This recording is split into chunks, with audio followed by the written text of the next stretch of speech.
police are under attack. That's the belief of Minister Bheki Cele. Stats SA reports that the killing of police has gone up for the first quarter of this year compared to last year. Now, there have been calls from the minister and their union to have the police killings declared treason. With this issue looming and police and prison civil rights unions, National Congress will kick off tomorrow, taking into consideration these issues. Now, it's the 10th annual Congress and will take place at the Nkosi Albert Lutuli ICC in Durban. The theme this year is building a sustainable organization in defense of collective bargaining. Let's get more information on this. We're joined by Richard Mamabolo from the union. A very good evening to you, Richard, and thank you as always for joining us. Let's start by some of the major issues you hope will be tackled and discussed during this conference. Good afternoon to you and the viewers. As you would know that the National Congress is our highest decision-making body, and of course we have it once every 4 years. So the main issue will be around making a reflection around what has been done since our 9th National Congress, which took place in 2019. And of course you would remember that just after our Congress, when we took resolutions, we had COVID-19, which obviously impeded on some of our programs. So this Congress will obviously be taking stock of what has been done in the organization, but as well as looking into the challenges that we currently face. We know that from 2020, for example, there has been a lot of challenges within the criminal justice cluster as it relates to public servants not getting their annual wage increases. And of course, COVID has obviously come out with challenges that we've obviously observed around the living conditions and, of course, the working conditions of our members. So our Congress will be taking stock of that and also looking into how we can actually ensure that we defend collective bargaining and, of course, look into the crime situation that our country faces. Remember, back in 2019, the president of the country had committed that we will obviously deal away with violent crimes within a decade. And that has not yet happened. Of course, that has got a lot to do with the uneven allocation of resources within the criminal justice cluster, and of course the fact that there had been challenges within our correctional centers as well. So this Congress will be a platform wherein we assess ourselves and obviously look into what measures we need to apply in ensuring that we improve conditions within the criminal justice cluster. And let's focus a little bit on that criminal justice cluster, Richard, if you will, because as you heard in my intro, concerns growing over the killing of police officers. And so I wonder if this is a concern that will be raised by a lot of your members who are on the ground every day and essentially fear for their lives because criminals have become so brazen and officers are probably left on the back foot when it comes to issues around intelligence and, of course, acting accordingly in situations of high crime. Yes, definitely. That's one of the issues on top of our agenda. Remember that just 2 months ago, we had a policing endeavor wherein we obviously looked into the declining staff complement within the SAPS, but as well as the increased number of police killings. So far, we know about 69 cases of police officers who have been killed since the beginning of the year. And of course, from that policing endeavor, we then took a decision that we should obviously lobby the ministry to ensure that police killings becomes treasonous. So these are the discussions that we will be taking up. By the way, all the ministers within the criminal justice cluster will be making presentations at our Congress.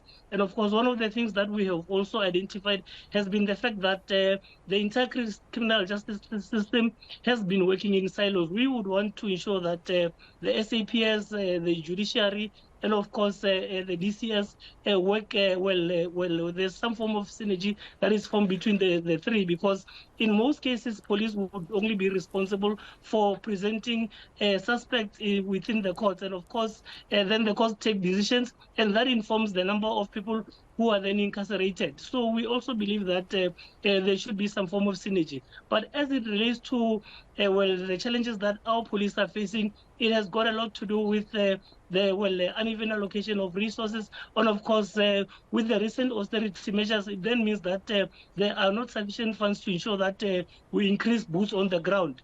I mean, just last year, we had an intake of around 6,000 police officers into the SAPS, while at the same time you had those who were resigning from the service. And that, of course, means that as much as there are additions into the police service, the numbers are declining. But internally as well, we feel that there have been challenges around the high concentration of large numbers of police officers at national and provincial offices, while there are boots lacking on the ground. And those are some of the discussions we would definitely like to take forward as we have been engaging with the different ministries within collective bargaining councils around.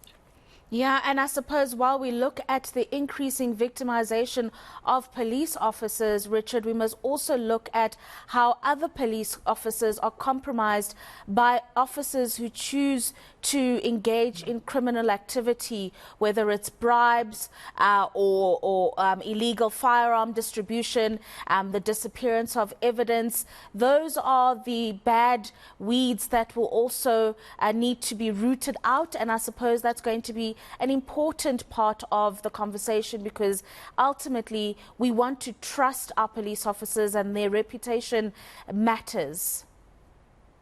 Most definitely. I think we come from a history wherein there's been a lack of trust between communities and police. And of course, in building good working relations between communities and police, we need to obviously root out the wrong elements.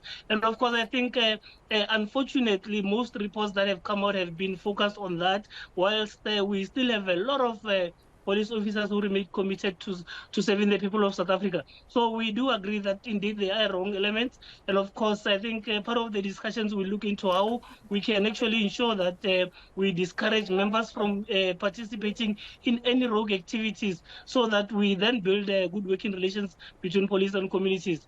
Under no circumstances can we build safer communities without the involvement of communities, because they are very important stakeholders. And of course, in doing that, you then have to have an SAPS or a service that is legitimate, that is taken seriously by communities, and that is trusted. So that is quite important for us as a union, and we will definitely be having that discussion.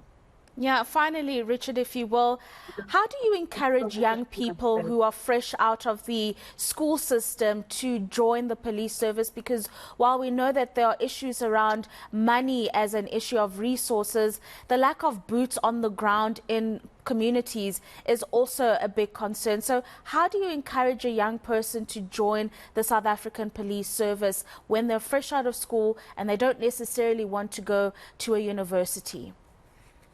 Yeah, look, we've obviously had established some programs. We've got Safer South Africa Foundation, which has currently been focused on actually ensuring that they go throughout our high schools to actually engage with young people around the nitty-gritties within the entire criminal justice cluster, so that there's a better understanding around how the system works. And of course, through that, we believe that it has gained traction in that more young people are interested in knowing about the functioning of the criminal justice cluster. And we believe that from those the young people, we will then definitely be getting an intake of police officers, not just people who want to join the service because of unemployment, but people who actually understand they've got the love and the commitment to actually ensure that they work towards ensuring a safer and secure South Africa.